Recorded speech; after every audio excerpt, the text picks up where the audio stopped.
At exactly 4:13 a.m., the entire valley shook awake to the wail of sirens and the sky glowing a fierce, unnatural orange. I stood barefoot in my driveway, blinking through smoke, staring at the unthinkable. My barn was on fire.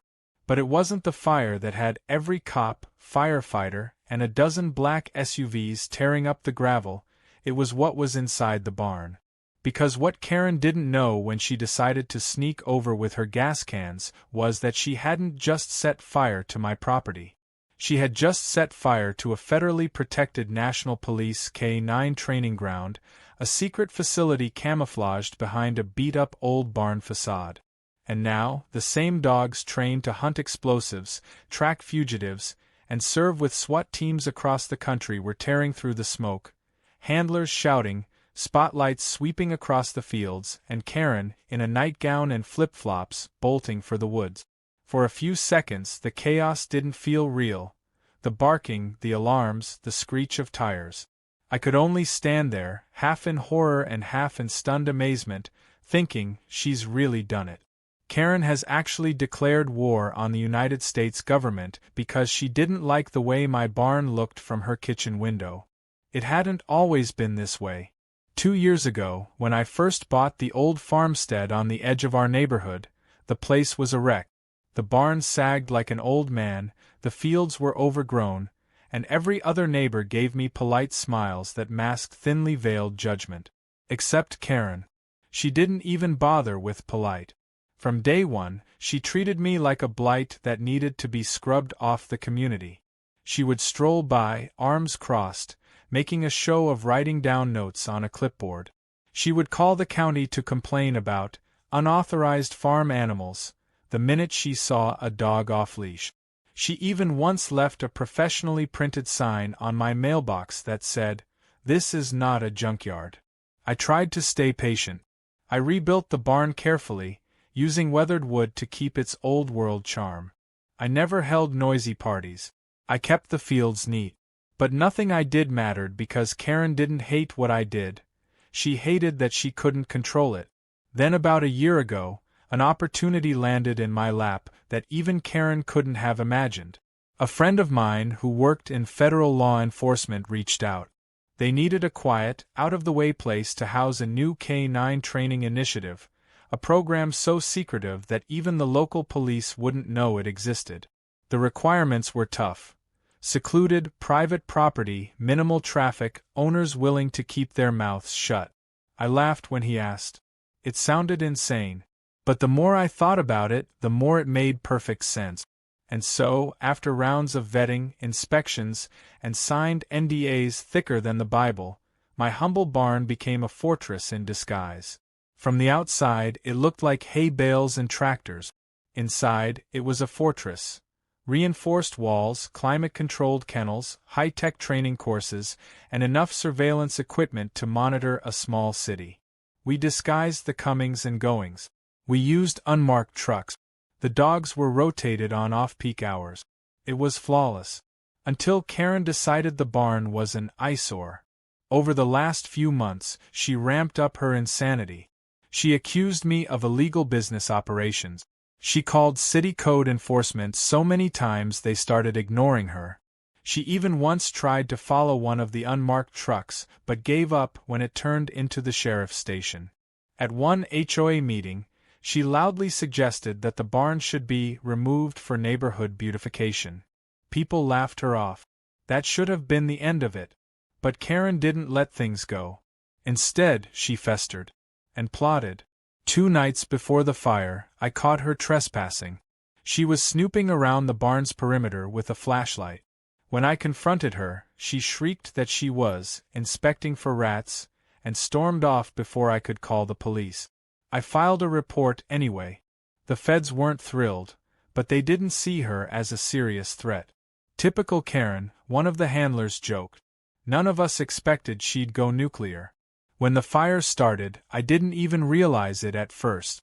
My house alarm blared, waking me in a panic. I smelled the smoke before I saw it. The security system immediately alerted the authorities.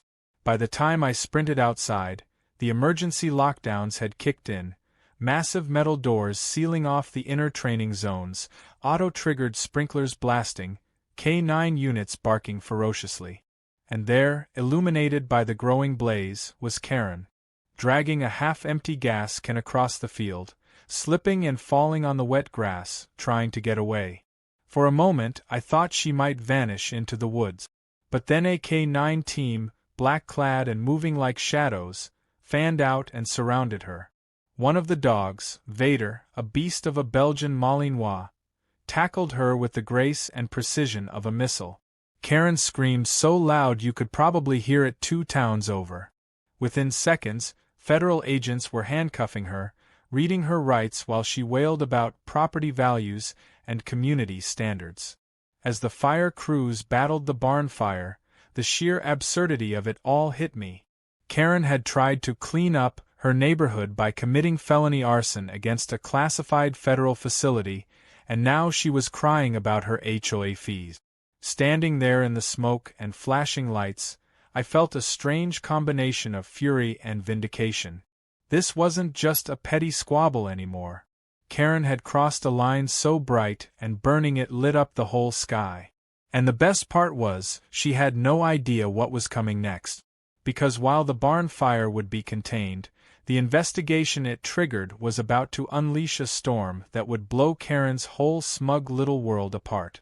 Karen's arrest wasn't the end of the chaos. It was just the first crack in a dam that was about to break wide open.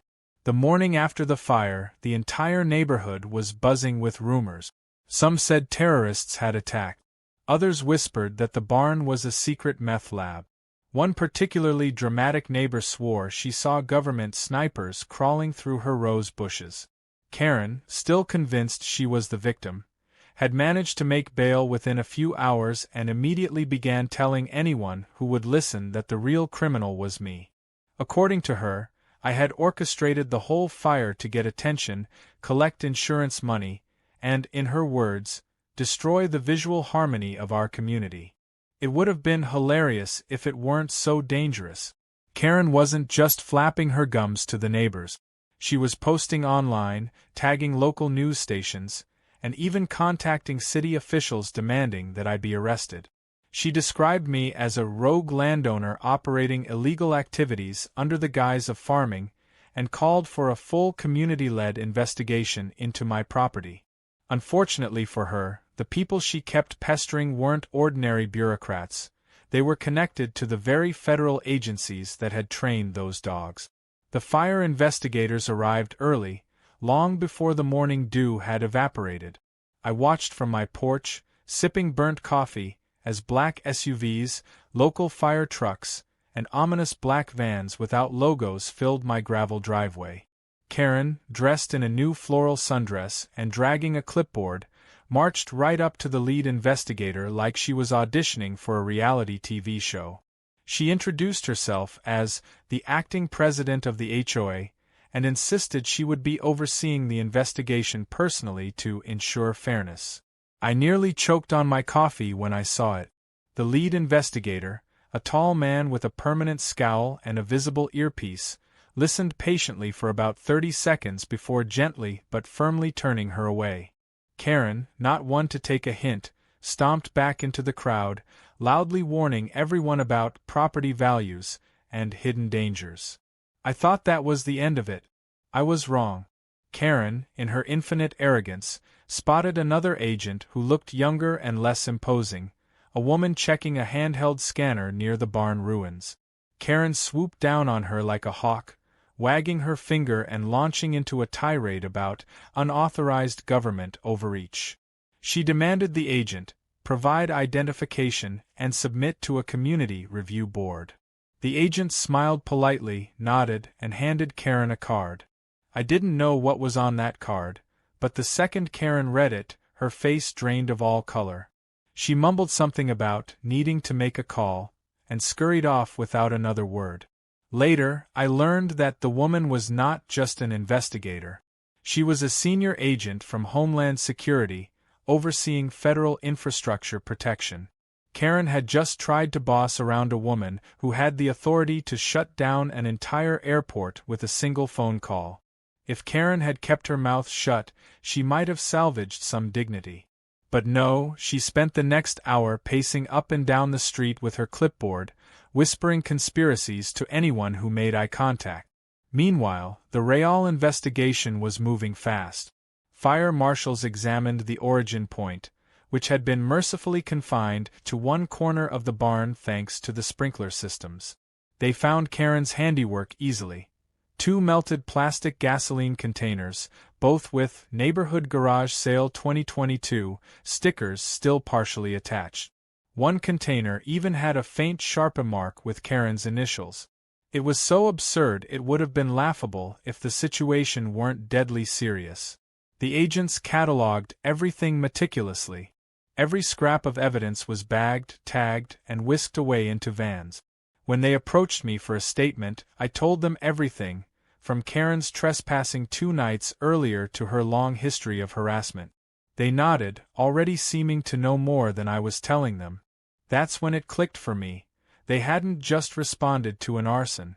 They were treating this as a federal attack, and Karen was now a name on a very serious list. By midday, the temperature had climbed, and the neighborhood was suffocating in heat and tension. Karen, determined to spin the narrative, called an emergency HOA meeting right there on the sidewalk. About 20 confused residents showed up, fanning themselves and looking awkward.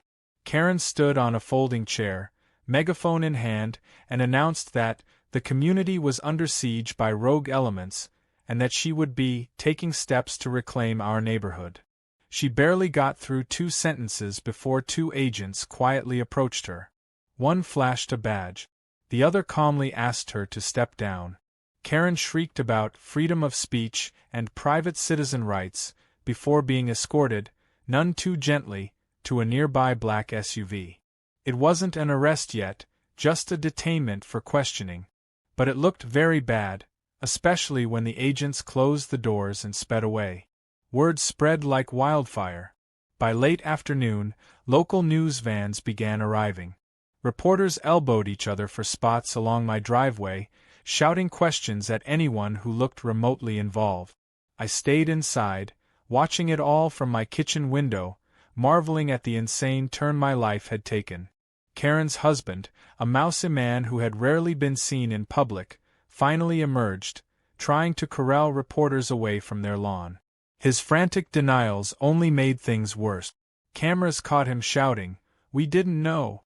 We thought it was just an old barn," which, of course, led every station's evening headline. Inside the investigation vans, agents were piecing together a damning picture. Security footage, digital records, eyewitness testimony, all of it pointed at Karen not just setting the fire but planning it. Surveillance cameras, hidden inside birdhouses and fake farm equipment around the barn, had captured her dragging gas cans and fiddling with lighters. Even worse for her, they had footage of her standing back with her phone out, recording as the flames started, a smug little smile on her face. It was enough to bury her. The final nail came when they examined her online activity. Karen hadn't just been complaining in Facebook group. She had been posting paranoid rants on fringe forums, accusing me of running an illegal foreign training camp, warning about impending community collapse, and encouraging neighbors to take action before it's too late. If she thought she was going to play the innocent neighborhood protector in court, that fantasy was about to crash and burn harder than my poor barn.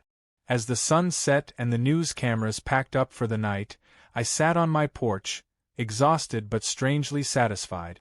Karen had always been a nuisance, an itch you couldn't scratch. But now, by her own hand, she had escalated into something much bigger and far more dangerous. She wasn't just my problem anymore.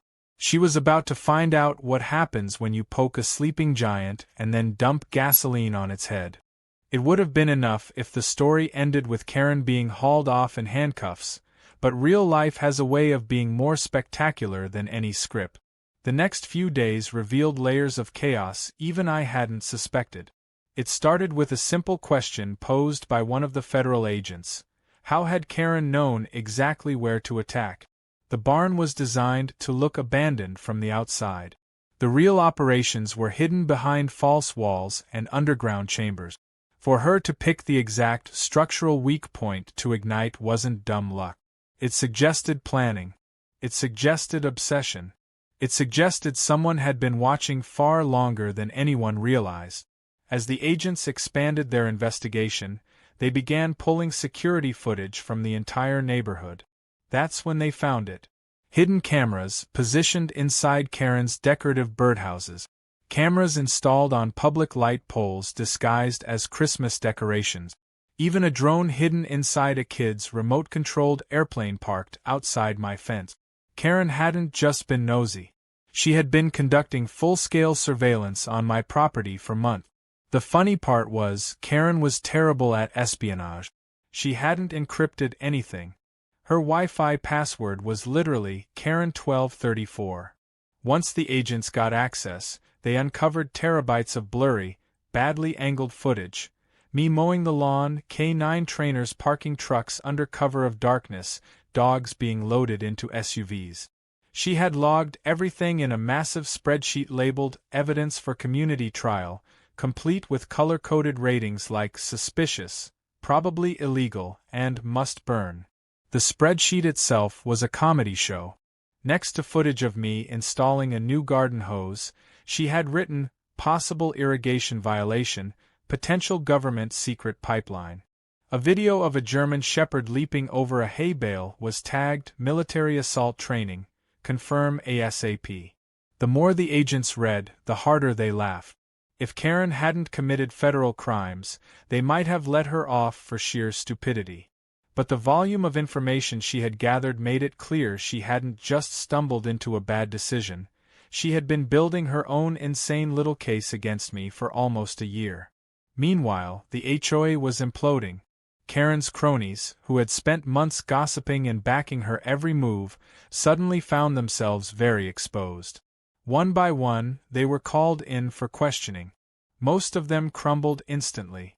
One elderly board member confessed that Karen had convinced them my barn was a cover for smuggling illegal animals. Another admitted that Karen had hosted strategy meetings in her backyard where they discussed ways to force me out through escalating fines and harassment. Those fines, by the way, had no legal backing.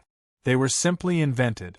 They had tried to fine me for things like excessive nighttime sounds, which apparently included a dog barking during a training exercise, or unauthorized vehicle presence whenever an unmarked federal SUV stopped by the barn. The real twist came when agents followed the money. The HOA wasn't just corrupt in spirit, it was corrupt on paper. Karen and a few select officers had been siphoning HOA fees into a private community improvement fund, which they used to host lavish parties, buy spa memberships, and fund Karen's bizarre legal campaigns against me. Every HOA member in the neighborhood had unknowingly paid for Karen's personal war chest. When the residents found out, the outrage was volcanic. There were town hall meetings where normally reserved retirees screamed at the top of their lungs. There were signs posted on telephone poles calling for Karen's immediate exile. Someone even organized a Goodbye Karen block party, complete with a bounce house and a barbecue pit shaped like a jail cell. Of course, while all this neighborhood drama was playing out, Karen herself was being dragged deeper into federal hell. It turned out that interfering with a federal training ground, endangering government personnel, and destroying classified equipment carried very serious penalties. Karen's lawyer, a sweating mess of a man who looked like he hadn't slept in days, tried to argue that she didn't know it was federal property. The agents shut that down fast. The property had more than adequate signage, visible if you bothered to look, and the surveillance footage showed her ignoring multiple warnings. She was charged not just with arson but with federal property destruction, obstruction of government operations, and, hilariously, espionage without authorization. Even if they downgraded the charges, Karen was looking at massive fines and potentially years behind bars. But Karen wasn't built for humility. Even facing jail time, she insisted on holding press conferences. She gave rambling statements about how she was fighting for the soul of the neighborhood and how shadow agencies had turned the community into a battlefield. Nobody took her seriously except a few fringe blogs that ate up her story. Meanwhile, every legitimate news outlet portrayed her as a lunatic who set a government building on fire because she didn't like her neighbor's landscaping choices. It would have been sad if it hadn't been so funny. I couldn't walk into a grocery store without someone giving me a knowing nod or slipping me a free coffee. At one point, someone left a stuffed German shepherd wearing sunglasses on my front porch with a note that said, "National Security guarding you." With Karen off the HOA board, a special election was held to replace the leadership. I didn't run for office. I had no interest in community politics after what I had seen. But a neighbor of mine, a retired Army colonel, did. His platform was simple. No nonsense, no harassment, no secret surveillance networks. He won in a landslide. Within days, all of Karen's bogus rules and fines were erased. The HOA's financials were opened up for full public audit. The entire neighborhood, for the first time in years, felt like it could breathe again. The final icing on the cake came when Homeland Security reached out privately. They told me they were so impressed with my cooperation and the barn's original setup that they wanted to expand operations. They offered to buy a larger tract of my property at a premium price and build an official K-9 facility, with my name listed as a principal contributor. I almost laughed when I read the offer letter. Karen had tried to destroy me, and instead, she had catapulted me into a partnership with federal law enforcement. It was poetic. It was perfect. As I signed the paperwork, I looked out across the fields where the old barn once stood. Construction crews were already clearing the burned debris. Soon it would be a new facility, bigger and stronger than before. A training ground where dogs would leap and bark and sirens would wail, right across the street from Karen's now foreclosed house. Life, it seemed, had a better sense of humor than any of us could have ever imagined. Karen's arrest had set the neighborhood spinning, but the real storm hit when her court appearances began. The first hearing was supposed to be a quick formality, setting bail, hearing charges, all the usual steps. Instead, it turned into a circus that nobody who attended would ever forget. The courthouse was packed beyond capacity. Local news vans circled the building like vultures, and people who had never even spoken to Karen showed up with folding chairs and popcorn. As she shuffled in wearing an ill-fitting blazer and a scowl that could sour milk, the crowd buzzed with anticipation. Cameras flashed. Reporters shouted questions she pretended not to hear. Her lawyer, looking like a man who deeply regretted his life choices, guided her forward while she muttered furiously under her breath. It was clear she had no idea just how deep she was in. That changed about 5 minutes into the hearing. The prosecutor, a sharp-eyed woman who spoke with the crisp authority of someone used to dealing with idiots, laid out the charges with brutal efficiency. Arson of federal property, obstruction of government operations, endangering federal agents, unauthorized surveillance of government facilities, potential espionage under the Domestic Security Act. Each charge hit harder than the last. You could see Karen shrinking with every word, her bravado peeling away like old paint. When the prosecutor mentioned the hidden cameras found in birdhouses, there was an audible ripple of laughter through the crowd. When she described the surveillance drone hidden inside a child's toy airplane, even the judge had to hide a smile behind his hand. Karen's lawyer tried to object but was quickly overruled. The evidence was overwhelming. Karen's defense, if you could call it that, was nothing short of disastrous. When given a chance to speak, she launched into a rambling monologue about shadow governments and neighborhood preservation. She accused the judge of bias because, in her words, "Your Honor, your dog barks at me when I walk by your house." The courtroom exploded in laughter. Even the bailiff struggled to keep a straight face. It was the kind of meltdown you usually only see in satirical movies. The judge, clearly done with the circus, ordered Karen remanded into custody pending further psychological evaluation. She was led away screaming about property rights and patriot duties, her voice echoing down the marble halls.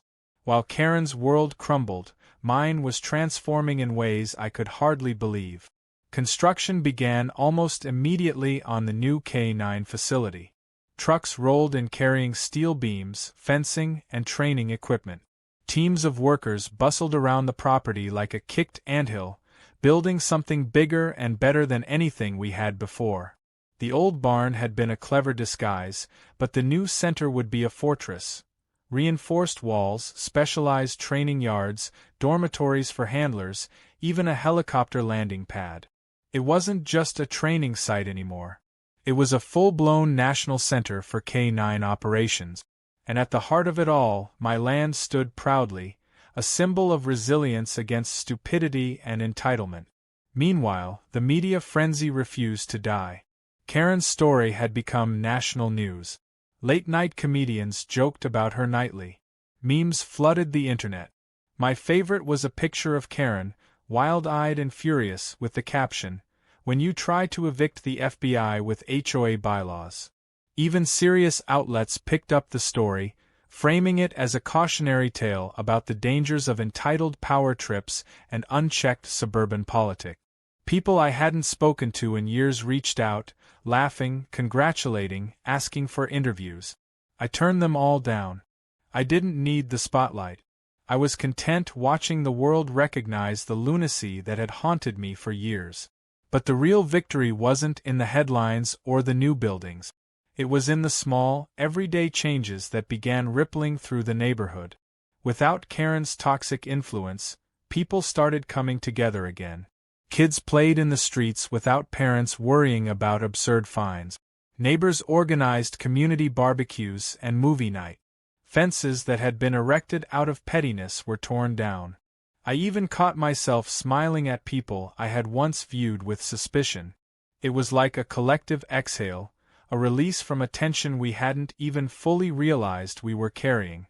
Karen's house, abandoned and overgrown, became a symbol of her downfall. The bank repossessed it after she failed to pay her legal fees, and for months it sat empty, a crumbling reminder of her reign. Eventually, the city condemned it. In a stroke of poetic justice, the federal project expanding the K9 facility bought the property. They bulldozed the old structure and turned it into an advanced agility course for the dogs. Every day, trained German shepherds and Belgian Malinois leapt over the very ground where Karen once plotted her nonsense. It was beautiful in a way words can't capture. The final blow came quietly. Karen, after months of legal battles and psychological evaluations, was sentenced. She didn't get the maximum penalty, but it was still brutal. 5 years probation under federal monitoring. Massive fines she could never hope to pay. Permanent ban from holding any community leadership role.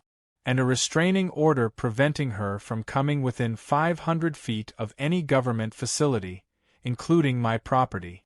The best part? As part of her plea deal, she was required to perform 2,000 hours of community service. The agency in charge of assigning her duties? Homeland Security.